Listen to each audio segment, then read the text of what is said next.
Select the molecule that best correlates to the following infrared spectrum. And so looking at this IR spectrum, one thing that stands out to me right away is it's a very simple spectrum. We don't have very much in it that we need to analyze. We have a set of peaks here in the bonds to hydrogen region, and then we have a peak here in the double bond region. So we need to recognize what sort of bonds to hydrogen we have here.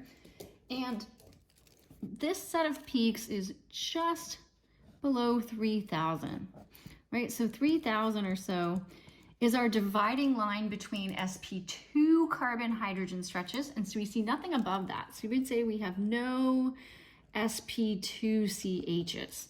So that would eliminate any of these options that have an aromatic ring or that have a double bond, because we would expect either one of those compounds to show those sp2CHs. We have a little bit of background stuff here. This is probably just water in this sample. If you had an actual alcohol, as we have in D, I would expect to see a big, broad peak for an alcohol. So we could also say that we don't have an alcohol.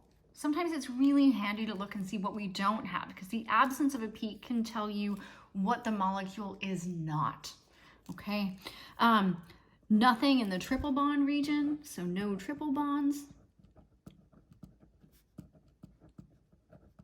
And then finally, what we do have is we have a really intense peak, a little bit above 1700. This is characteristic of a carbonyl. And this is probably going to be, with this value, probably the carbonyl of an aldehyde or a ketone or a carboxylic acid. We do not have aldehyde CH stretches. We do not have the OH of a carboxylic acid. So this has got to be a ketone. So this is the carbonyl of our ketone. So what we do have, we didn't label these peaks. We don't have any sp2CH, but these peaks here that are just below 3,000, those are definitely sp3CHs.